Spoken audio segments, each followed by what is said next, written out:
Defining gift. On the first day, humanity was granted a soul. With that soul came awareness, clarity of thought, the capacity to reason, to feel, and to recognize one's own being. It was this soul that separated mankind from the hollow stillness of the world before it, giving shape to consciousness and meaning to life itself. On the first day. Yet this gift did not arrive alone, nor was it without consequence. On the second day, something else was planted upon the earth, something irrevocable. A corruption took root, not in flesh or soil, but in the essence of existence itself. This was no simple poison, but a devourer of souls. A being beyond mortal understanding, known only as the Old One. Its presence alone carried the potential to erase the world, not through fire or flood, but by consuming the very substance that made life conscious and whole. Long before history fractured into myth, mankind stood on the brink of extinction. Demons, innumerable and relentless, swept across the world under the command of the Old One. Their purpose was singular, to harvest souls. In this era, humanity was united by a power that defined civilization itself, the soul arts. This was the ability to manipulate the souls of others, whether to draw strength into one's body, restore wounds, or transcend natural limitations. The possibilities of this power appeared endless, and through it, mankind flourished. But this power was not born of humanity. The soul arts were empowered by the Old One itself. Every use of this magic echoed its presence, fed its hunger, and strengthened its influence. Thus, humanity faced an impossible paradox. The very force that allowed them to survive, heal, and prosper was also the force that threatened to annihilate them. If mankind wished to displace the Old One, they would be forced to abandon the soul arts entirely. Such a sacrifice was unthinkable. When a being's soul is claimed, the mind does not endure. Thought fractures, identity dissolves, and reason gives way to emptiness.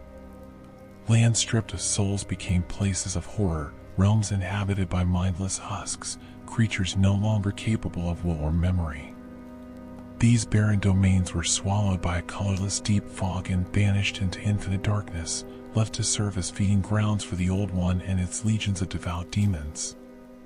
The Old One itself was not a god, nor a beast that could be understood through mortal language. It was a vast chasm of nothingness, an absence given form. Its appetite was endless, its purpose absolute.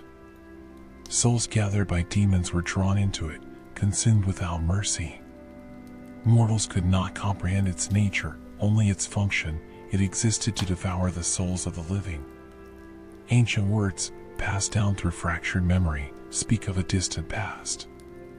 A time when the world stood united under a benevolent rule, sustained by the soul arts. That unity did not collapse through war or famine, but through desire. A lust for power, unchecked and unrestrained, stirred something that should never have been disturbed. Through humanity's over-reliance on soul arts, the Old One was awakened from its deep slumber. When it rose, the horizon vanished. A pale, colorless fog rolled across the land, consuming everything in its path. Demons walked freely, and humanity trembled beneath their heel. What followed was not a swift annihilation, but a slow and methodical extinction. With every soul claimed, the Old One grew stronger, and the world grew quieter. In desperation, a faction of humans united against the inevitable. Countless souls were lost in their defiance, and half the world was erased by the deep fog before they succeeded. Through sacrifice beyond measure, they managed to lull the Old One back into a dormant state. It was not destroyed, only returned to sleep. To preserve what little remained of existence, the lands were divided among 6 rulers. Each territory was entrusted to a sovereign meant to safeguard it, a diligent king ruling a modest land, a monarch of burrowers beneath the earth, a wise queen of the great ivory tower, a chieftain of lost and ill-fortuned souls, and a shaman presiding over the tempest-worshipping shadow men. Passage between these realms was governed by archstones, ancient objects placed at key nodes across the world. There was, however, a sixth archstone, one belonging to the giants. This gateway lay shattered, severing their land entirely from the world. Whatever fate befell them remains unspoken, locked away beyond reach. As for the old one, it was sealed beneath a place known as the Nexus. To ensure it remained unconscious, the use of soul hearts was forbidden. Yet such power was deeply woven into society. It had served as a source of healing, strength, and order for all. Without it, many were left lost, unable to adapt to a world suddenly stripped of its greatest force. Though banned, few could truly resist its allure. And so, even in its slumber, the Old One's influence endured. Those who had stood against extinction did not emerge unscathed. The victory over the Old One demanded a price far greater than mortal life alone. From the displacement of souls and the distortion of existence itself, a new order was formed, beings neither fully alive nor truly dead. They came to be known as the Monumentals. On the first day, these sentinels were not warriors in the traditional sense. Their purpose was far more abstract and infinitely more vital. With the fog-warping reality and souls torn from their natural cycle, the fabric of the world itself began to fray. The Monumentals existed to maintain the fabric, to anchor reality where it threatened to collapse entirely. Through their presence, the world was held together in the aftermath of devastation. Yet even they were not immune to loss. Time claimed the Monumentals one by one. Whether through sacrifice, entropy, or the slow decay of purpose, their numbers dwindled until only a single sentinel remained. Alone, this last Monumental watched over reality, burdened with a duty that once belonged to many. As generations passed, mankind's memory grew shallow. Without the guidance of the Monumentals, history dissolved into fragmented stories and half-remembered legends. Truth became myth, and myth became convenience. Humanity, ignorant of the price once paid for its survival, began to drift once more toward the same mistakes that had nearly erased it. The archstones, once essential to the structure of the world, were forgotten. Objects of unimaginable importance were reduced to relics left unattended, ignored, and gnawed at by vermin. With their neglect came disconnection. Lands grew isolated. Knowledge faded. Unity fractured. Among these lands, one kingdom stands at the heart of this tale, Boletaria. Boletaria was an industrious city, founded by old King Allant, a mortal who transcended his limits and ascended to the status of a demigod. His power was not symbolic, it was tangible, embodied in a legendary weapon known as the Northern Regalia. Even the royal family of Boletaria scarcely remembered its origins. All that was known was deeply unsettling. It was believed that a malicious force had left this weapon behind in the world, alongside the Old One itself. The Northern Regalia was not forged as a single blade. It was the fusion of two opposing swords, Soulbrand and Demonbrand. Each embodied a fundamentally different philosophy of power. Demonbrand was a white blade passed down through generations of the Boletarian royal family, crafted specifically to strike down demons. Its strength depended not on ferocity, but purity. The less demonic the wielder's soul, the more devastating the blade became. Soulbrand, by contrast, demanded corruption. To wield it fully, one had to embrace demonic power, allowing darkness to shape the soul. Together, these two swords formed a weapon that judged its bearer not by skill alone, but by the very nature of their being. When old King Alllant's ambitions were fulfilled, he sealed himself away within the Boletarian royal mausoleum, entombing both blades alongside him. There, he remained, not as a ruler, but as a judge. Any who sought to wield the swords of Boletaria would first have to face the ancient king himself. Only those deemed worthy could claim their power. The key to this mausoleum was entrusted to the Boletarian royal line. In time, this decision would prove catastrophic. With the passing of time, the crown of Boletaria was inherited by a new ruler, King Allant XII. Upon ascending the throne, Allant made a choice that would forever alter the fate of his kingdom. He broke the seal of the royal mausoleum and retrieved the blade known as Soulbrand. On the first day, this act alone revealed a fundamental truth about his nature. Soulbrand does not respond to discipline, virtue, or restraint. Its power scales with corruption. The closer the wielder's soul is to that of a demon, the greater the blade's strength becomes. That this sword answered Allant so readily served as a silent indictment. His soul, unlike that of old King Doran, bore an affinity closer to demonic essence than to human resolve. At first, this mattered little to the people. Under King Allant's rule, Boletaria entered an age of unprecedented prosperity. By openly channeling the power of souls, he elevated his kingdom beyond all others. Hunger vanished. Sickness waned. Strength and security flourished.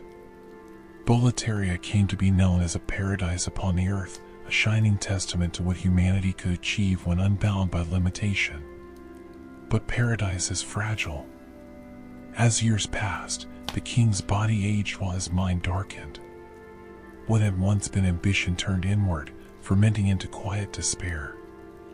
Allant began to question the meaning of prosperity itself. What value did abundance hold, he wondered, if life was ultimately defined by suffering? If pain, loss, and decay were inevitable, then what purpose did survival serve? This question consumed him. Arriving at the belief that existence itself was a state of torment, Allant abandoned hope. He rejected the guidance of the monumentals and chose instead to confront despair with annihilation. If life was suffering, then perhaps mercy lay not in preservation, but in erasure. To fight poison with poison, Allant forged a pact with the Old One. When the entity was awakened once more, Allant descended into its depths and journeyed to its very heart. There, he formed an unholy union, one that twisted his body and soul beyond recognition. No longer bound by flesh alone, he transcended his station as king and became something else entirely. From this union, Allant created a demonic reflection of himself. This false king was placed atop the highest tower of Boletaria, ruling in his image and name. Through it, demons were unleashed upon the land, harvesting souls to feed the Old One's endless hunger. Across the world, powerful demonic entities known as archdemons were stationed in distant realms, each acting as a general and extension of the Old One's will.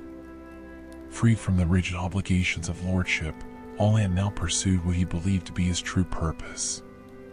He came to view the Old One not as a curse, but as a divine mercy, an instrument created by God to bring an end to humanity's tragic existence. In Allant's mind, death was salvation, and the consumption of souls was an act of compassion. It was a justification steeped in arrogance, cruelty, and self-delusion. Thus, the once revered king became nothing more than a false ruler. As demons spread through Boletaria, a grotesque new hierarchy emerged. The fat officials, sadistic ministers loyal to Allant, rose to prominence. These men, bloated by excess and cruelty, oppressed the populace with mocking smiles. Wielding heavy crescent axes, they displayed unnatural strength earned through the suffering of others. The citizens of Boletaria despised them, for they embodied everything the kingdom had become. As fog swallowed the land, Boletaria's once proud army collapsed. Soldiers whose souls had been stolen continued to fight, not out of loyalty, but hollow obedience. Even in their mindless state, they defended the palace, remnants of discipline stripped of purpose. Among them had once stood noble knights, marked by armor emblazoned with the sun, the symbol of their commission from the king. Now, even these warriors were reduced to abominations, some devolving into living slimes, barely recognizable as human. In the shadows, covert operations continued. Imperial spies, answering directly to the king, carried out silent executions. Victims seldom saw their killers before it was too late. Yet by this point, Boletaria's forces existed for only one purpose: to defend the land from soul-hungry intruders drawn by rumor and temptation. Legends speak of three great heroes who once protected Boletaria: Alfred, Knight of the Tower; Menes, the Penetrator; and Long-Bowlen, the brave tribesman and his legions. Each of them fell to corruption. Olin became the demon Phalanx. Alfred was warped into the colossal Tower Knight. Menes was transformed into the deadly Penetrator. Even the elite order known as the Twin Fangs could not escape this fate. Comprised of Valorfax and Bayer, they served directly under the king. Valorfax broke his oath and escaped the fog, spreading word of Boletaria's ruin and the intoxicating power of demon souls. Each demon soul, he warned, grew stronger by consuming human life, and the power of a mature demon soul surpassed all imagination. The legend spread. Adventurers, scholars, saints, and opportunists alike were drawn toward the cursed land, each seeking salvation, truth, or power. Bayer alone remained loyal, convinced that the accusations against King Allant were lies born of jealousy. He stayed behind to defend what he believed to be the honor of the true king. And so Boletaria stood, engulfed in fog, ruled by demons, and waiting. As word of Boletaria's collapse spread beyond its fog-choked borders, it did not inspire fear alone. It awakened desire. The power of demon souls was whispered of in hushed tones, spoken as both a warning and an invitation. When a demon claimed a human soul, its own essence was invigorated by that stolen life. With each harvest, the demon grew stronger, more refined, more terrible. A fully mature demon soul, it was said, held power beyond the comprehension of mortal minds. On the first day, such rumors traveled quickly, and inevitably they drew those who believed themselves capable of mastering that power. Among those enticed were warriors, scholars, saints, and sinners alike. Each approached Boletaria with their own justifications. Some claimed they sought to save the land. Others admitted their hunger for strength openly. Many convinced themselves the two goals were one and the same. Humanity, once again, stood on the edge of repeating its greatest mistake. From this convergence of ambition and desperation emerged a final hope. It was foretold that a lone warrior, one who feared neither death nor damnation, might pass through the baneful fog and challenge the demons at their source. Whether this figure would become Boletaria's savior or merely another slave to the old one remained uncertain. Guided by a calm and disembodied voice, the warrior was led toward a fissure torn open by Valorfax's escape. Through this fracture in the world, the path forward was revealed. A single directive was set before the adventurer: lull the old one back into slumber. The journey began at a desolate outpost, where the air hung heavy and the silence felt unnatural. As the warrior advanced, they encountered moon grass, a medicinal herb essential for survival. Each variation of the plant was named after a phase of the moon, its potency tied to the lunar cycle. The greater the fullness of the moon it represented, the stronger its restorative properties. With healing in hand, the warrior pressed onward. Their path was soon blocked by a vanguard demon, a brutal sentinel standing as the first trial. Its defeat granted the slayer not only victory, but a fragment of an archstone, a remnant of the ancient gateways that once bound the world together. Through it, the warrior was able to warp beyond the immediate battlefield. Yet the respite was short-lived. Navigating a dim, suffocating corridor, the warrior was confronted by a colossal demon whose mere presence shook the foundations of the world. Its draconic breath rattled stone and bone alike. No mortal strength could withstand such power. In a single overwhelming display of force, the would-be slayer of demons was crushed. Death came swiftly, but it was not the end. The warrior awoke in the Nexus, a sacred yet somber sanctuary that held together the northern land of Boletaria. This place existed outside the reach of ordinary reality, serving as a nexus point that connected all archstones across the world. Though serene in appearance, it was both refuge and prison. Each land tied to the Nexus was governed by a force known as world tendency. This subtle balance shifted according to the actions of those who entered. Death in bodily form or the slaughter of innocents dragged a world toward blackness. In such a state, new demons emerged, and existing ones grew more powerful. Acts of righteousness, such as slaying demons, shifted the world toward white, weakening corruption and restoring balance. Rumors spoke of a land belonging to the giants whose tendency had fallen so deeply into blackness that salvation was impossible. Its archstone was shattered, severing the land completely from existence. To this day, the Old One can be seen impaled by massive armaments, suggesting that the giants once challenged the entity directly, only to be annihilated for their hubris. World tendency did not exist in isolation. It mirrored the soul of the individual. Evil actions blackened the world and the self. Reality itself bent according to moral consequence. The Nexus, though safe from immediate danger, was no paradise. All who dwelled within bore the Nexial binding, a seal that bound them eternally to this place. Even death could not free them.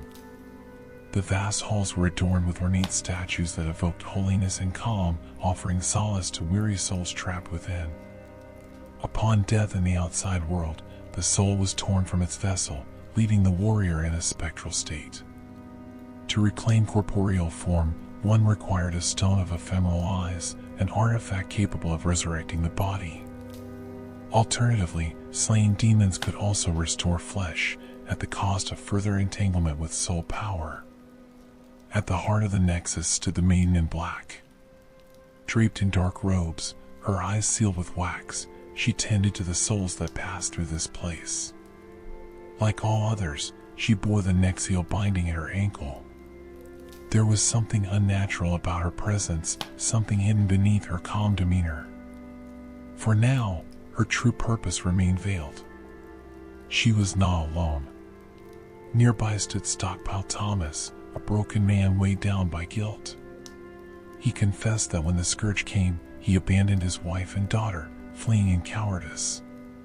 When consciousness returned to him, he found himself in the Nexus, cared for by the maiden in black. Haunted by remorse, he chose to remain within these walls, aiding others by safeguarding their belongings. Despite his despair, he had not lost hope entirely. He saw something rare in the warrior who stood before him, a heart of gold, and begged them not to let the demons take it. The Nexus was also home to blacksmith Baldwin, who used souls as currency to strengthen weapons.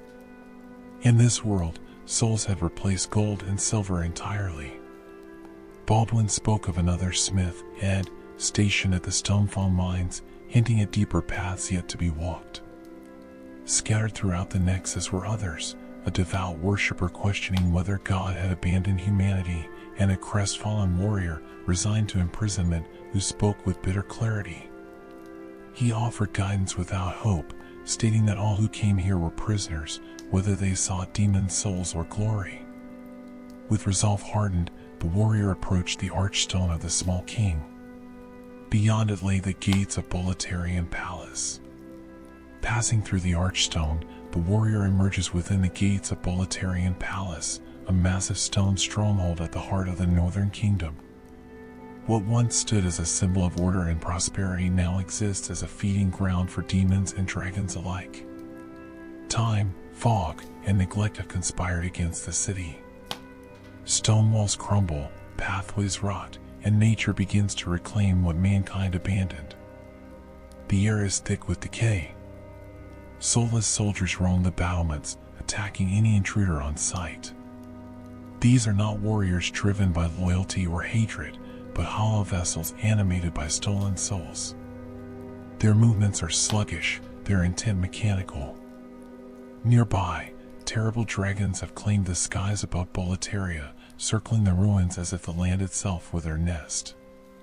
Upon arrival, the piercing cry of a red dragon tears through the sky. Its roar announces dominance before its fiery descent. The beast swoops across the ramparts, immolating soldiers and corpses alike, before retreating to its roost. There, it joins a second drake, the blue dragon. Together, they loom over the palace, threats not only to adventurers, but to anything still living within Boletaria. Among the charred remains left behind by dragon fire, a troubling possibility emerges. A ring of immense strength lies among the bodies, an artifact once bestowed by the king upon the members of the Twin Fangs. Though no proof confirms it, many believe this ring once belonged to Valorfax, suggesting that even he may have perished beneath dragon flame. Dragons are not the only dangers that stalk these halls. The remnants of King Allant's forces still linger, twisted into grotesque parodies of discipline. A massive gate blocks further entry into the palace, forcing the warrior to navigate the decrepit outskirts instead. Along the way, the Slayer encounters a draggling merchant, a scavenger who has adapted to this broken world. He loots the corpses of fallen adventurers and speaks openly of his hatred for the Boletarian elite, claiming that demons are no worse than the lords who sent men to die as cannon fodder. His perspective is bleak, but revealing. He speaks of the dragons as the king's pets and mentions a man clad in extravagant armor, perhaps a noble or knight of high standing. Such a figure could prove invaluable in the trials ahead. Eventually, the warrior encounters this very knight, cornered by draglings and pleading for help. Leaping from the ramparts, the Slayer cuts down the attackers and frees the man. In gratitude, the knight offers a brass telescope, a rare trinket capable of revealing distant landscapes with stunning clarity. Its craftsmanship suggests origins from a more advanced region to the south, reinforcing the idea that this knight belongs to the upper echelons of society. For now, the knight, Ostrava, returns safely to the Nexus. Continuing through the stronghold, the warrior discovers two bodies suspended by chains. Their execution is evident. Cutting them loose causes their remains to crash to the ground below, allowing access to their belongings. One corpse bears ragged robes and old spice, while the other carries a jade hair ornament. These items are collected without understanding their significance, yet, deeper within the ruins, a lever is found. Activating it raises the portcullis that once barred progress. From the darkness beyond, a spear slams into the stone floor, a warning. Death awaits. Undeterred, the warrior presses forward. Beyond the gate stands the Phalanx. Once known as Long Baolan, a legendary hero of Boletaria, this creature is now an abomination. Its body is an amalgamation of twisted beings molded into slime-like forms. Each unit wields a spear and shield, forming a living wall of defense. Individually weak, together they are nearly impenetrable, stacking themselves into a fortress of flesh and steel. The Slayer adapts. By drawing the creatures apart one by one and using fire to melt their frames, the warrior dismantles the formation. Eventually, the core of the creature is exposed. With a final strike, the Phalanx falls. As it dissipates, the faint outline of Alant's soul lingers briefly, a tragic reminder of what was lost. From its remains, the warrior claims a lead demon soul, a powerful source of strength. With this victory secured, the Slayer returns to the Nexus. There, the Maiden in Black welcomes them once more and reveals a truth long hidden: a monumental still lives, stationed above. She urges the warrior to seek this being out, for the path forward cannot be walked alone. Ascending the steps, the Slayer discovers the final monumental, seated among the corpses of its fallen brethren, illuminated by flickering candlelight. It speaks of the ancient struggle, of humanity's near extinction, and of how the Old One was sealed away within the Nexus long ago. Now, the cycle threatens to repeat. The monumental pleads for the Slayer to destroy every demon. Should all demon souls be gathered, the Old One will be forced to seek a new servant.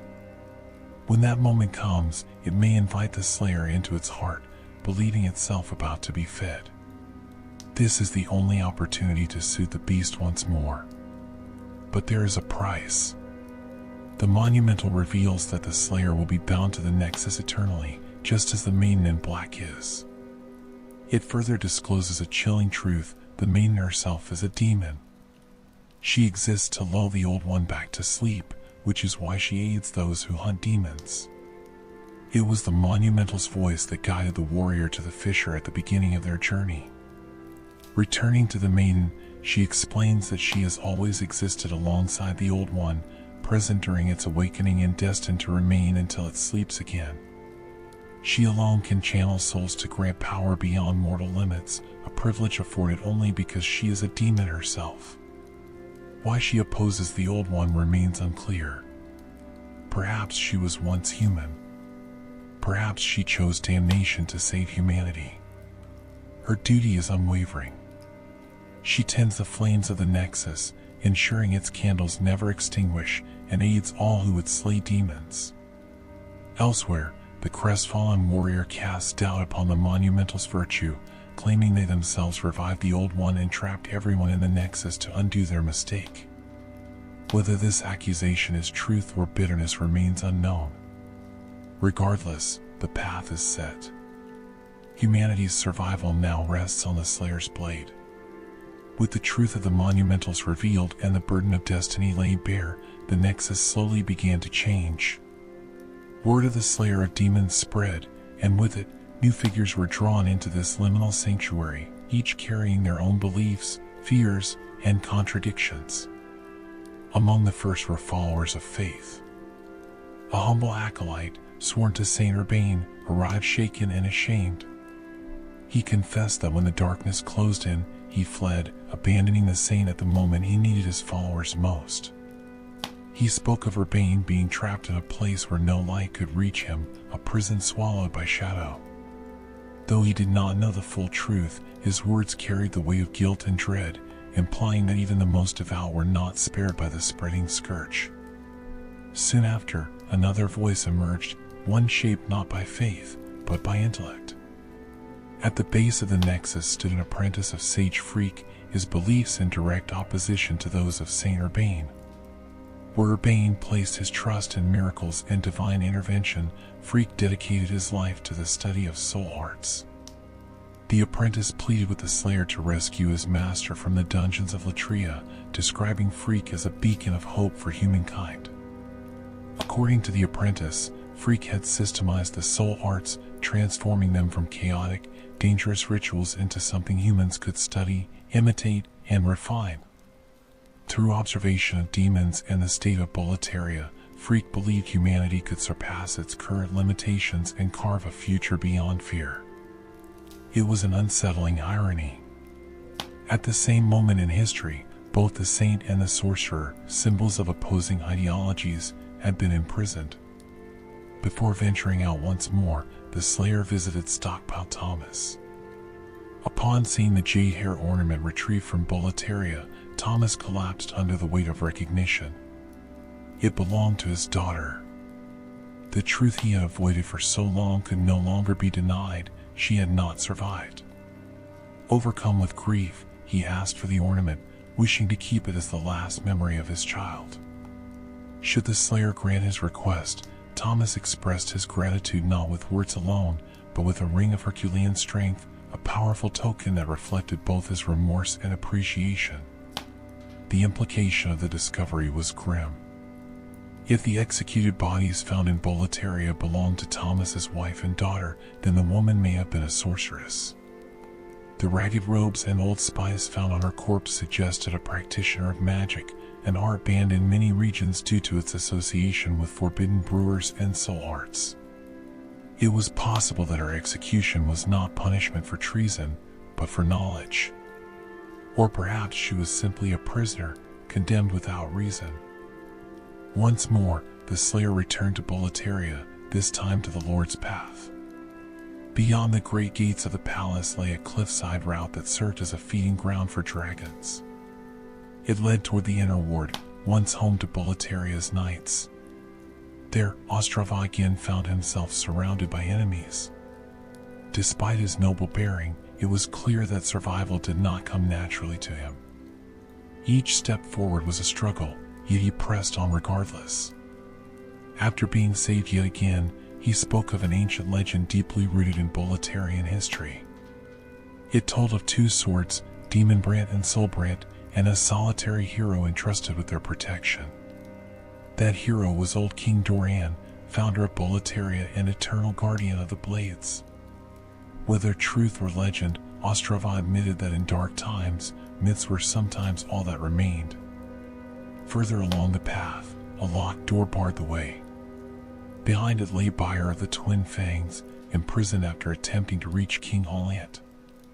Dragons and blackened souls had defeated him, and he was cast into confinement by executioner Miralda, a woman known equally for her madness and her haunting voice.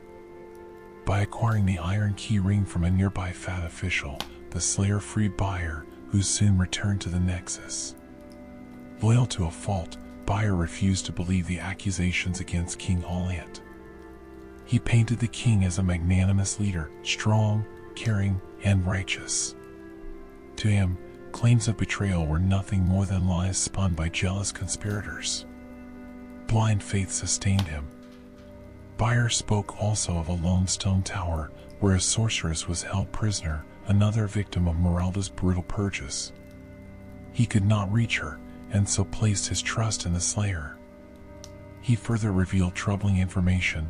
The king's son, Ariona, had returned to Boletaria alone. Kind-hearted and ill-prepared for such a land, Ariona's fate was uncertain. The description matched Ostrava precisely. Under a false name, Ariona had returned to uncover the truth about his father, whether King Allant had been led astray or had willingly doomed his kingdom. These questions weighed heavily on him, driving him forward despite his frailty. As the Slayer continued onward, the shadow of the Red Dragon returned. A bridge was engulfed in flame, forcing a narrow escape through a fog gate. Beyond it stood the towering form of the Tower Knight, once the hero Alfred. Bolts rained down from above as soldiers manned the ramparts. Only after eliminating them could the Slayer focus on the knight itself. Its armor was nearly impervious, its shield and greaves capable of shattering stone. Yet weakness lay beneath. Strike by strike, the Slayer brought the behemoth down, delivering a final blow that ended its torment. As with the phalanx, the faint spirit of the man Alfred once was flickered briefly before fading away. The path forward, however, remained sealed. To progress deeper into the palace, the Slayer would need the soul of an archdemon. And so, the journey turned away from crumbling stone and toward the roaring fires below, toward the scorched depths of the Tunnel City. Leaving the crumbling spires of Boletaria behind, the Slayer of Demons turns their gaze toward the earth itself, toward the roaring depths that lie beneath the world. Beyond the borders of the Northern Kingdom stands the Tunnel City, domain of the Burrow King. Once, this land thrived as a city of miners whose labor sustained Boletaria's armies.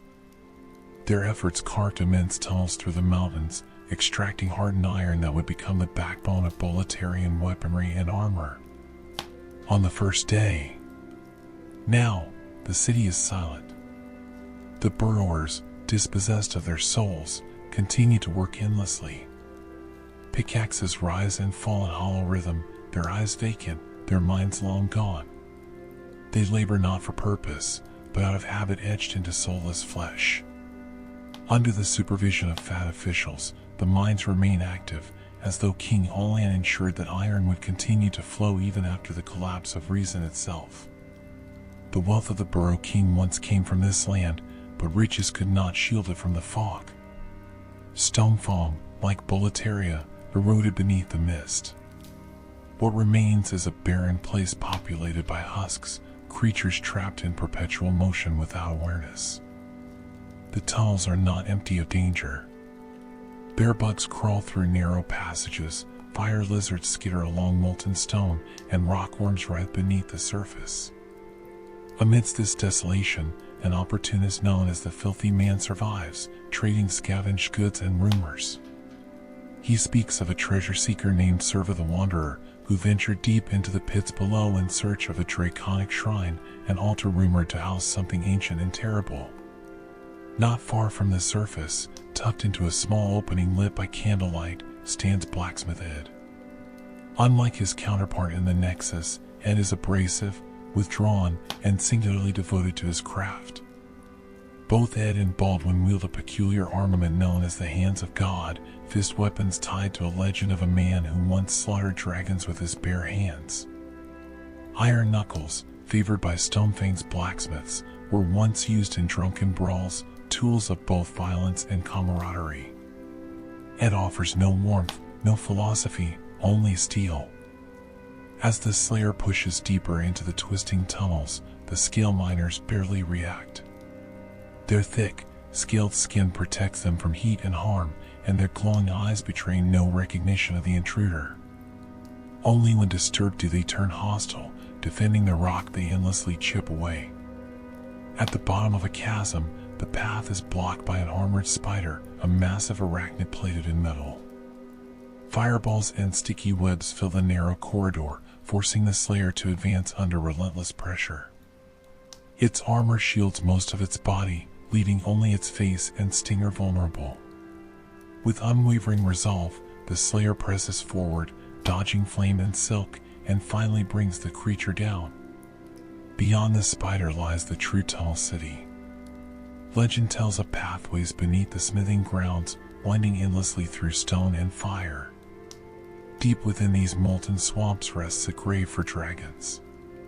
Here, the Slayer encounters a man with a friendly smile and treacherous intent, Patches. He gestures toward treasure, inviting trust, gifting the Slayer a thief ring, an artifact that dulls one's presence. Predictably, his kindness masks deceit.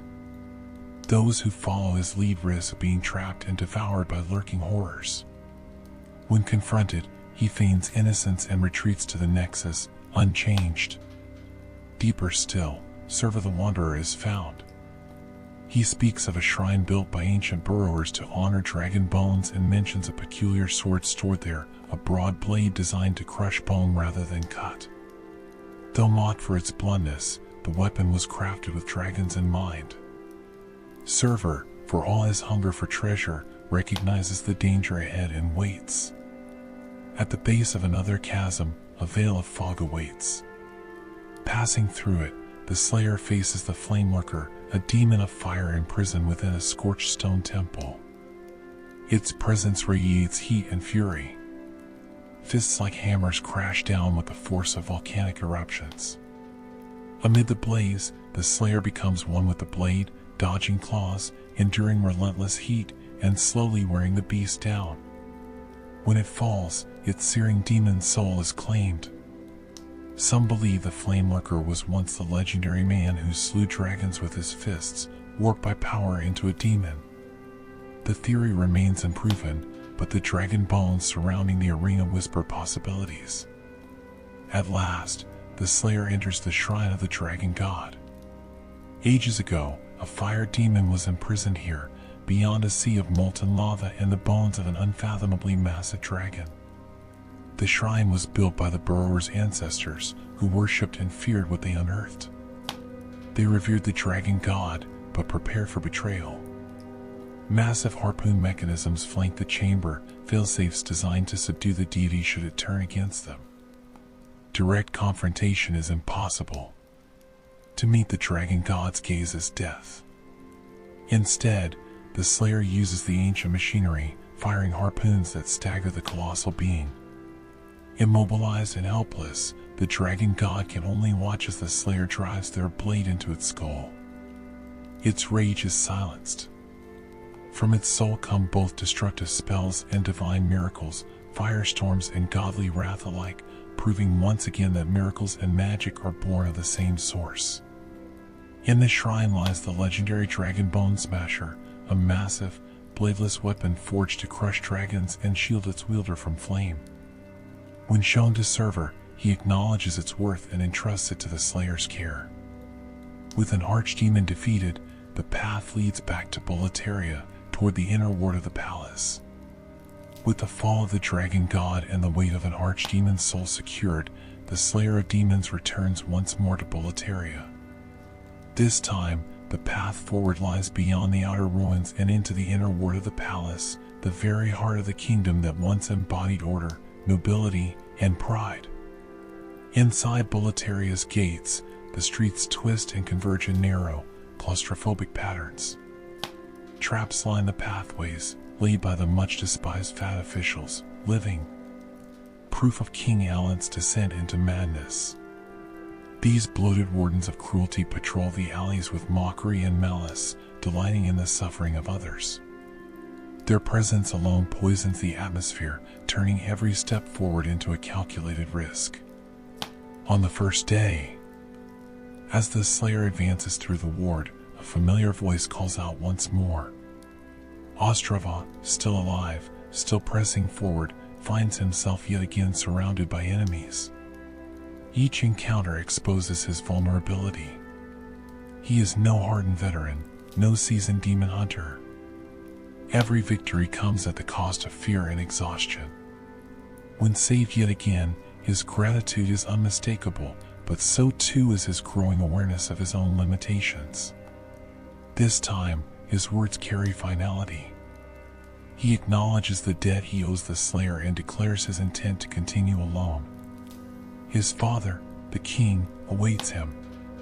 Despite everything he has witnessed, the demons, the fog, the collapse of his homeland, Ostrava refuses to turn back. Hope, fragile and battered, still anchors his resolve.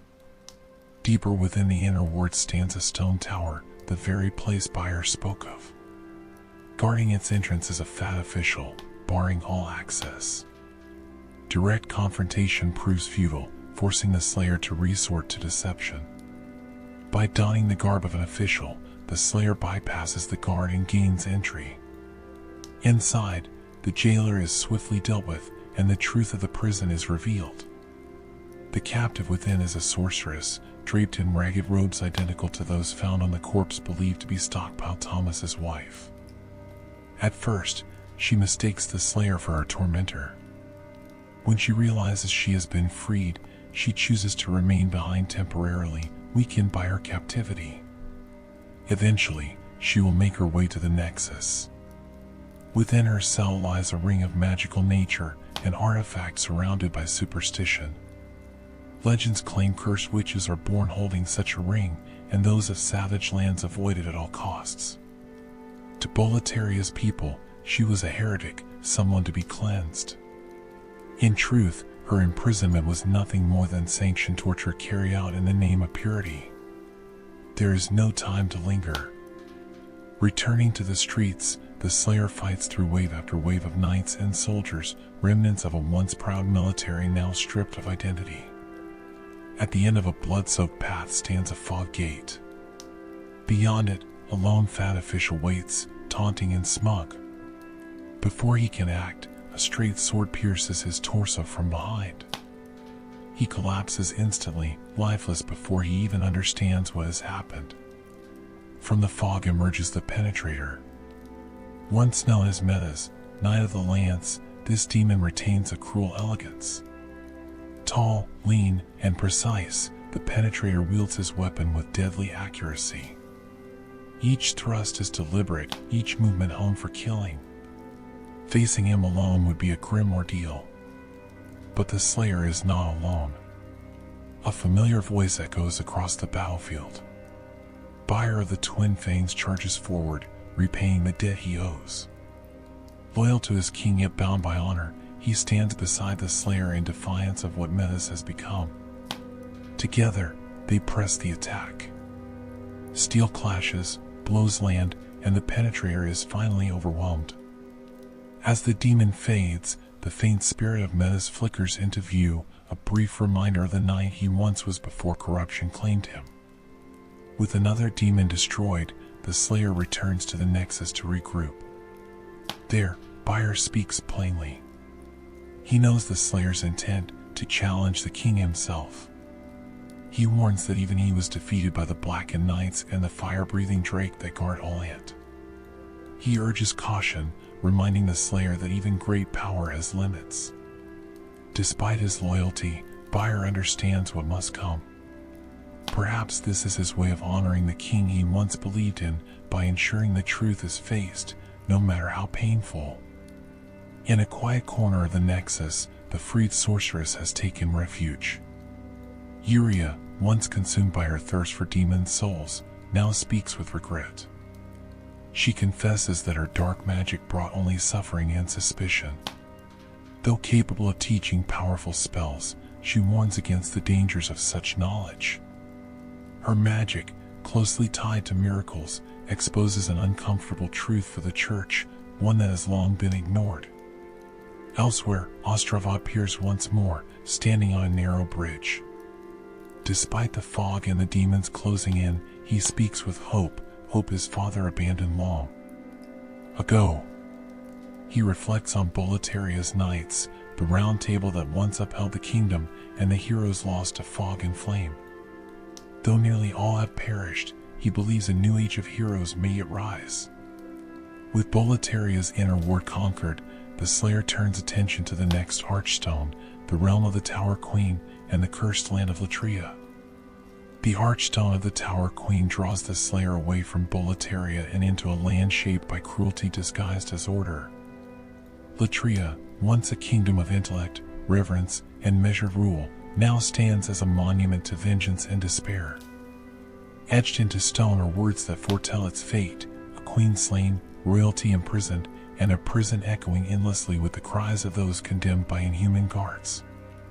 On the first day, long before the fog, Latria prospered under the rule of a benevolent queen. She governed alongside her husband, nurturing a kingdom that valued learning and discipline. Through deliberate effort and restraint, Latria grew into a respected realm, its people holding deep admiration for a ruler who placed their well-being above her own ambitions. In time, nobles gathered beneath her banner, and Latria flourished. But prosperity invites corruption. As the kingdom rose, so too did the king's hunger for power. Wealth and authority fed his greed, and with each gain, his desires sharpened. His character was laid bare under the weight of influence, revealing a man unwilling to accept limits. What he sought was not stewardship, but dominance. Recognizing the fracture between their ideals, the queen acted. She banished her husband from Latria, casting him into exile. Yet fate aligned cruelly. During his absence, the Old One was awakened once more, unleashing the second scourge of demons upon the world. It was in this chaos that the exiled king found opportunity. He was granted power through a mysterious golden garb, a robe imbued with malevolent intent. Though it promised strength, it was never an ally. The garment sought only a vessel, latching onto a desperate man whose lust for revenge eclipsed reason. The king was not empowered by the robe, he was consumed by it, becoming a medium through which its will could act. Driven mad, he returned to Latria at the head of a demonic host. Clad in golden vengeance, he slaughtered the queen and imprisoned her people. The kingdom of scholars was reduced to a place of torment. Latria's prisons filled, and its streets ran silent. Those who survived were locked away beneath the ivory tower, condemned to suffering and darkness. At the center of this nightmare lies the prison of hope, a name whose irony conceals something far more sinister. Prisoners were told that redemption awaited them above, that their queen still lived within the church. They were fed upon slowly, their souls trained while hope was dangled just out of reach. To ascend was to be saved, or so they were told. Those who climbed the prison's depths believed they were nearing salvation. Instead, they found the truth: the queen was dead. In her place stood the fool's idol, a false image crafted in her likeness.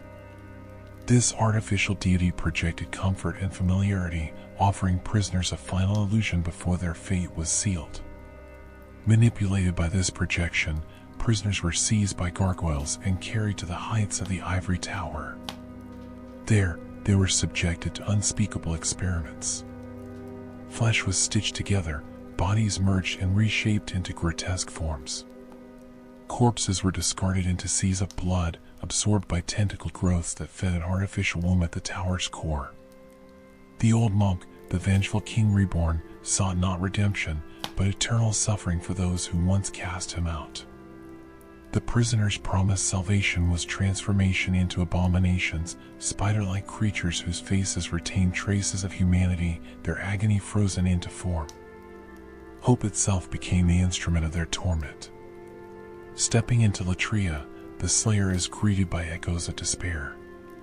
Prisoners wander aimlessly, starved and broken, clutching fragments of poisonous or rationed to them in pitiful quantities. These mercury stone chunks, used to strengthen weapons, hint at forced labor or punishment within the prison walls. Guarding the halls are twisted beings with octopus-like heads, wielding powerful magic. Their robes suggest noble origins, implying that Latria's aristocracy was deliberately chosen for degradation. If those deemed most righteous could be stripped of humanity, then no one was beyond reach. Within the prison, the Slayer encounters Sage Freak, the visionary sorcerer. Clad in worn travel garments, his attire speaks of long journeys and intellectual pursuit rather than status. The similarity between his robes and those of saints hints at a past steeped in faith, one he may have abandoned. Freak clutches a baby's nail, a dagger often used in assassination. Perhaps he came to Latria to end the old monk's reign and failed. Regardless, his imprisonment did not extinguish his mind. With the proper keys, he can be freed and brought to the Nexus. Nearby, another soul lingers, Lord Rydell, trapped in spirit alone. His body lies rotting in another cell, but he desires only one thing, to die beside a keepsake belonging to his late wife. Known as King Allant, his lineage is rumored, but never confirmed. As the Slayer advances, they confront the fool's idol. The artificial queen casts spells, paralyzes foes, and duplicates herself endlessly. Defeating her proves futile until the true source of her resurrection is uncovered, a prisoner hidden on a balcony, maintaining the illusion. Once the lie is destroyed, the idol falls for good. Her soul is claimed, and gargoyles carry the Slayer to Upper Latria. There, the truth of Latria's corruption becomes unmistakable. Carried aloft by gargoyles, the Slayer of Demons arrives at Upper Latria, a place where despair is no longer hidden behind bars, but displayed openly in the architecture itself. The ascent through the ivory tower feels deliberate, as though every step was designed to remind intruders of their insignificance. Chains sway in the open air. Cages hang suspended, each one containing the remnants of prisoners who believed salvation awaited them above. Here, Latria reveals its final truth. Before advancing further, the Slayer returns briefly to the Nexus to recover. Sage Freak now stands among its inhabitants, reunited with his apprentice. Free from his cell, Freak speaks openly of his convictions. He rejects prayer as folly and warns that the so-called God worshipped by the faithful is something far darker. In his view, miracles and magic are not opposites but reflections of the same force, the Old One itself. His desire for demon souls is transparent. He sees them not as curses, but as keys to transcendent knowledge. Freak's fascination is unsettling. Like carrion wolves of old myth, he waits patiently for the Slayer to fell archdemons, so that their souls may be consumed in the pursuit of greater understanding. Whether his ambitions will save humanity or doom it further remains uncertain. Returning to Upper Latria, the environment itself speaks volumes. Red banners and cloth hang from stone and iron alike. In earlier ages, such fabric was yellow, mirroring the old monk's golden robe. Now, the color signals Latria's full subjugation under his influence. The Slayer is ambushed by stone gargoyles, demons that stalk the tower's heights. Some wield spiral rapiers designed not to kill quickly, but to inflict pain and bleeding, a reflection of the old monk's cruelty. Others fire crossbows from a distance, ensuring no escape without suffering. Amid the chaos, a voice calls out. Imprisoned within an elevator cage is Yurt, the silent chief. He claims to be an ally who came to face demons, yet something about him feels wrong. His armor is unnaturally cold, stitched together from black iron that drains body heat. Whether forged for purpose or taken from fallen foes, it radiates unease.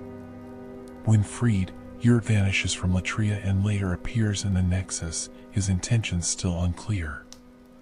Moving forward, the Slayer confronts the Man-Eaters, twin demons guarding the tower's heights. Their forms are grotesque hybrids, humanoid heads atop leonine bodies, bat wings spread wide, and serpentine tails coiled with malice. The serpent affixed to each Man-Eater appears to act independently, biting into its host and inflicting constant pain. These creatures are not natural. Weapons forged from their souls describe a slow grinding of the soul itself, suggesting that the relationship between host and serpent is parasitic. During battle, the serpent's poison torments the Man-Eater from within. Severing the tail briefly grants the creature relief, but mercy is fleeting. The Slayer ends their suffering, and in doing so uncovers a disturbing truth: a corpse nearby holds two souls. This discovery fuels the theory that Man-Eaters were born from the soul of a conjoined twin, products of experimentation, twisted attempts by the old monk to create demons by force. At the summit of the ivory tower lies the throne room of Jormungandr. Here, the Slayer finally confronts the architect of Latria's agony, the old monk. His body is withered, dry, and barely human. Revenge has long since hollowed him out. The golden robes that once animated him no longer find him useful. Having driven him to madness and fulfilled their purpose, they abandon his failing body.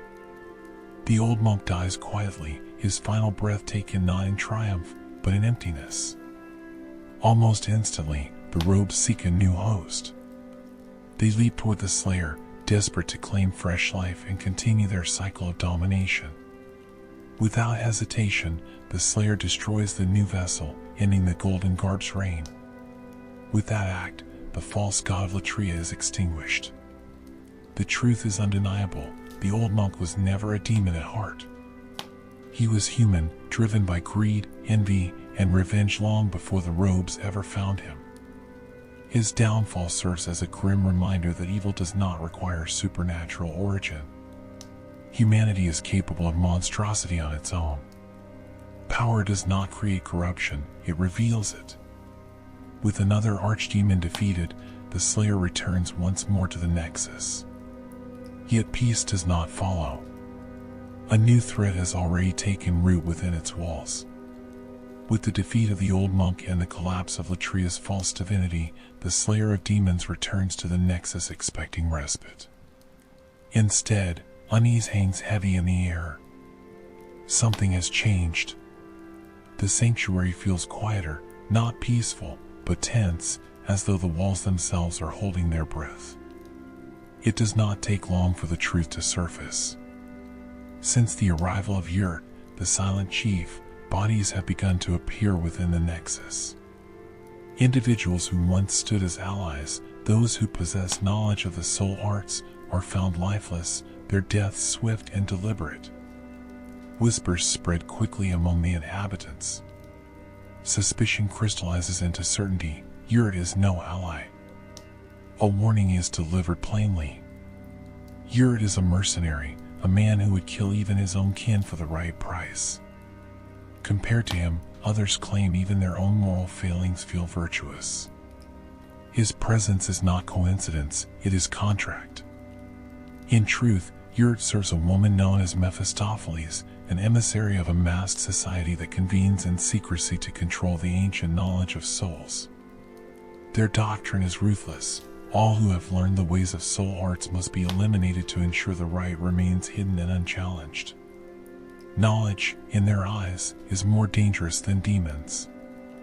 If Yurt is left unchecked, the Nexus will become a slaughterhouse. Confronting him and ending his life halts the assassinations, but it also invites another danger. Mephistopheles reveals herself, offering the Slayer a place among her ranks. She presents a series of contracts: 6 names, 6 lives. Each assassination promises reward: rare weapons, valuable items, power earned through blood. But every contract carries a cost. With each life taken, the Slayer's soul darkens. The path Mephistopheles offers is efficient, tempting, and damning. Her name itself is drawn from ancient legend, translating roughly to not loving light. In old tales, she tempts mortals with knowledge and pleasure, only to claim their souls in return. Here, the parallel is unmistakable.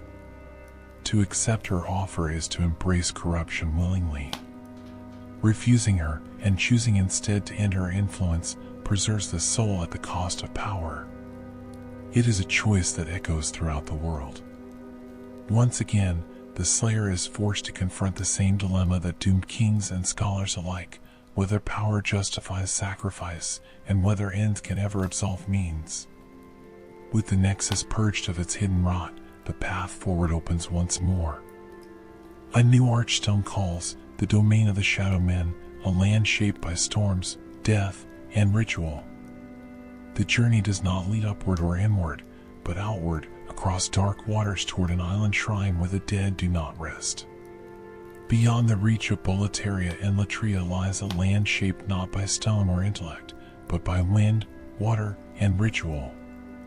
The Archstone draws the Slayer of Demons toward the Shrine of Storms, an isolated island once inhabited by an ancient tribe known as the Shadow Men. These people lived in reverence of the tempest, worshipping storms and mourning the dead through rites as old as memory itself. On the first day, long ago, the Shadow Men built their shrine upon this desolate island, believing the winds carried the voices of the fallen. Death was not an end, but a passage, one that required judgment. When a Shadow Man died, their body was brought before a figure known as the Adjudicator, the arbiter who determined whether the soul was worthy of ascent. This judgment was not his alone. Perched upon the Adjudicator's head sat the Golden Crow, the true master of the ritual. The crow gnawed upon the souls of the unworthy, stripping them to bone. Cowardice, gluttony, and dishonor were unforgivable sins. Only those who pleased the crow were granted passage deeper into the shrine. The Adjudicator himself served as executioner. Wielding a massive meat cleaver, he delivered justice with brutal finality. Those found wanting were transformed into grotesque cuts of meat, while the worthy received tokens of heroism. Their remains were cleansed in bright water and mourned beneath the storm, their bones ultimately offered to the Storm King, a colossal entity whose presence commanded the skies. Now, the shrine stands abandoned. The Shadow Men have long since vanished, but their rituals persist in twisted form. With the arrival of the fog, flying storm beasts descended upon the island.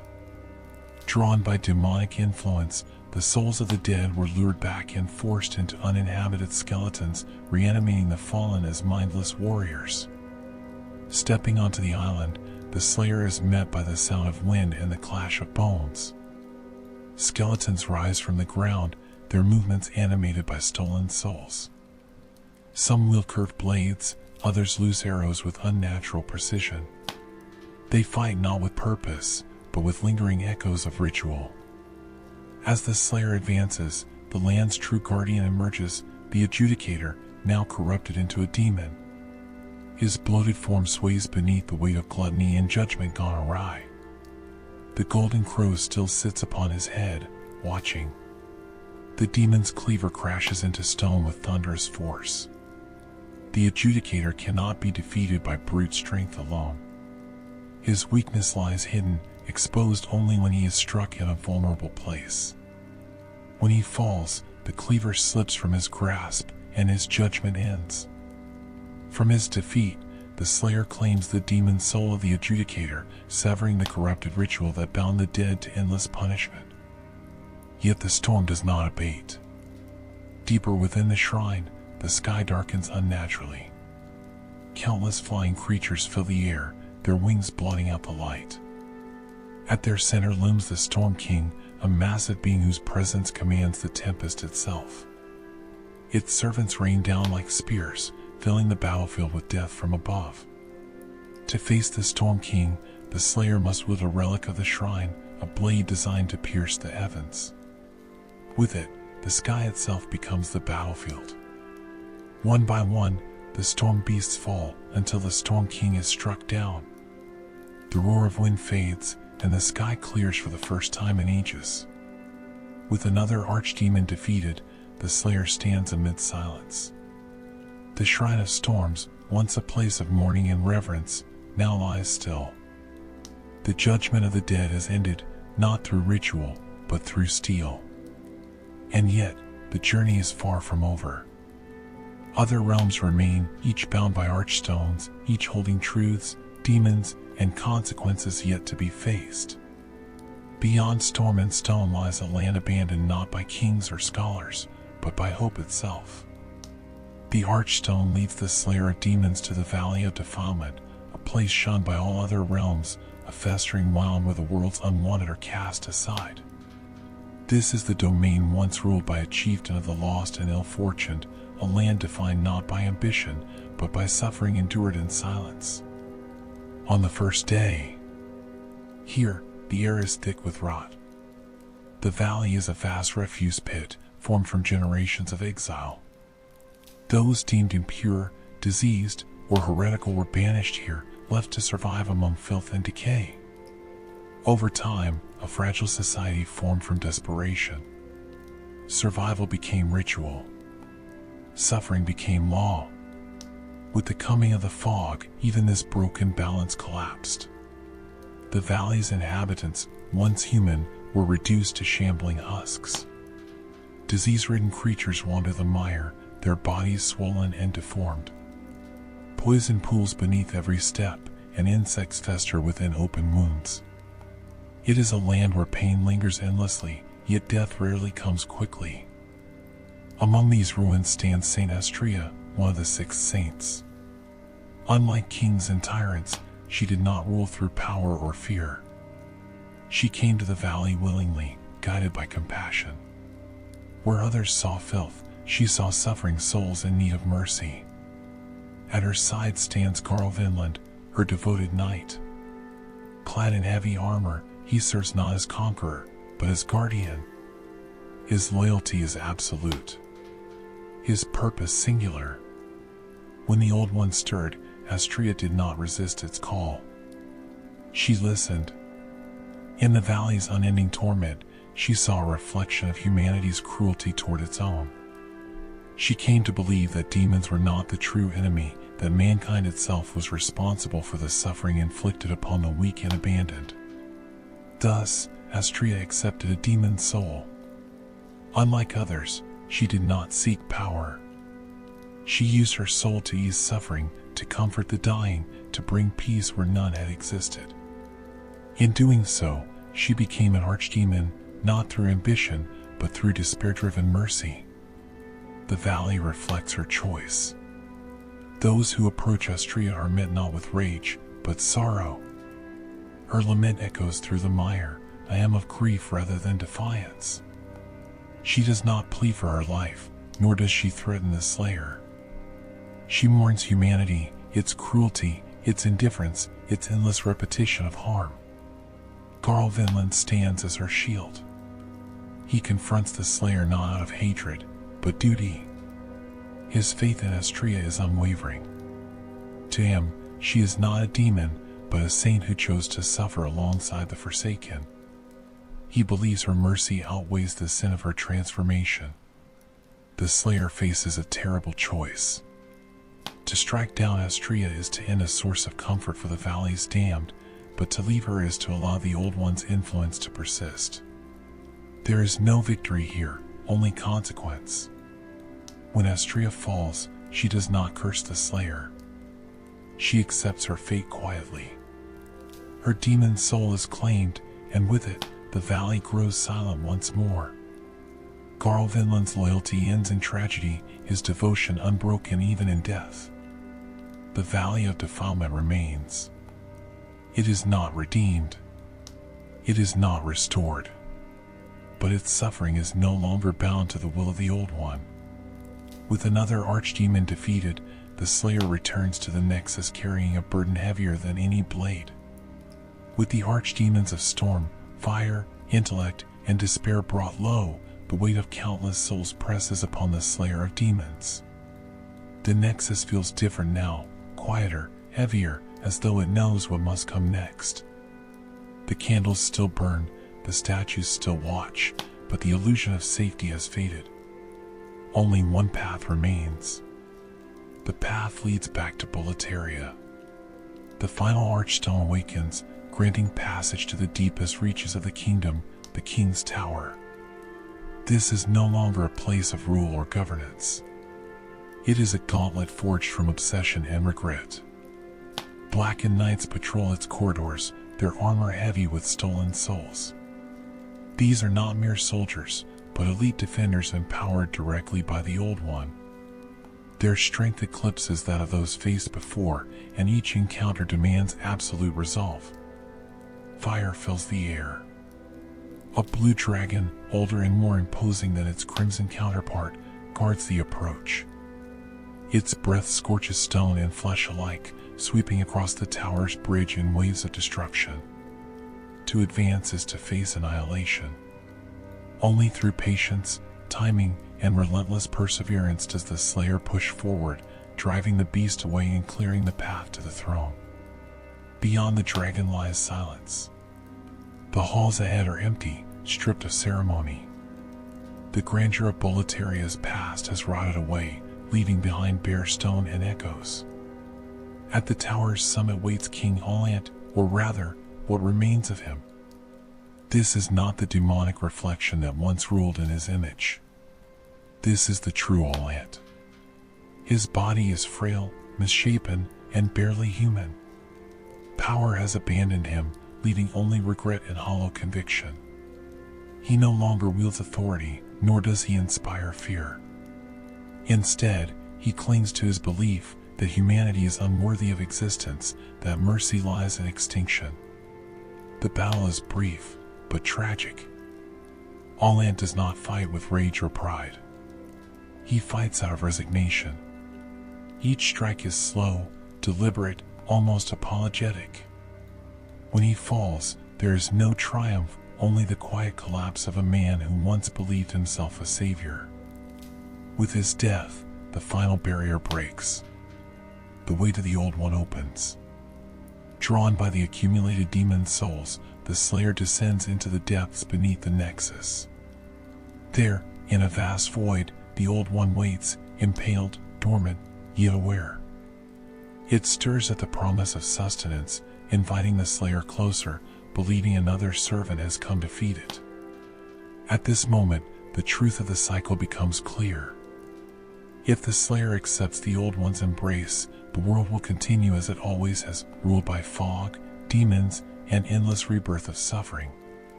If the Slayer resists, there is another path. The maiden in black steps forward.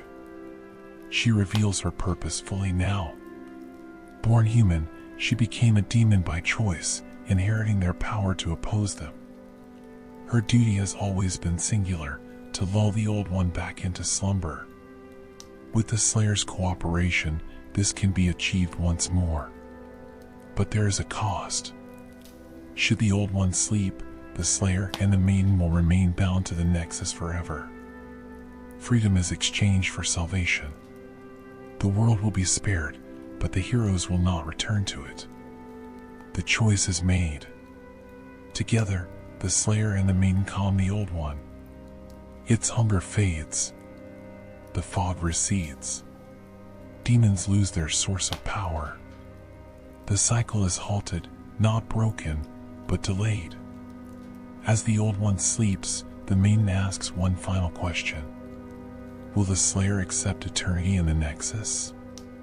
Or claim the power of a god and condemn the world once more? The answer defines not just an ending, but the nature of humanity itself. With the Old One lulled back into its deep, unnatural slumber, the world exhales. The colorless fog that once swallowed kingdoms begins to thin, retreating slowly as though reluctant to release its claim. Lands long severed by despair feel the weight lift, not abruptly, but gently, like a nightmare fading at dawn. Demons lose their anchor. Without the Old One's hunger driving them forward, their power wanes, their forms dissolving into silence. The catastrophe has been halted. Yet the world is not healed. Boletaria remains scarred, its people broken, its history soaked in loss. Latria stands emptied, its towers echoing with memories of false hope and cruelty. The Shrine of Storms lies quiet beneath open skies, its rituals ended. The Valley of Defilement still festers, unchanged in filth, though no longer bound to a demon's will. What was lost is not restored. What was taken is not returned. This is the cost of survival. Within the Nexus, time no longer holds meaning. The Slayer of Demons remains bound by the Nexial binding, unable to return to the world they saved. Victory has brought not freedom, but eternal vigil. The Nexus is peaceful now, but it is also a prison, a sanctuary that cannot be left, even in death. The Maiden in Black remains at her post. Her duty fulfilled, she tends to the quiet flames that line the Nexus halls. She does not celebrate. She does not mourn. Her purpose was never glory, only balance. Once human, once demon, she exists between states, an eternal caretaker ensuring the Old One does not wake again. She speaks softly of what is past. The Old One was not destroyed, only subdued. The world is safe, for now. History, she warns, is fragile.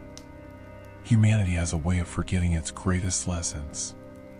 Without the monumentals to guide them, without memory to anchor them, mankind may one day return to the same forbidden temptations. Soul arts still exist. Power still beckons. The archstones remain.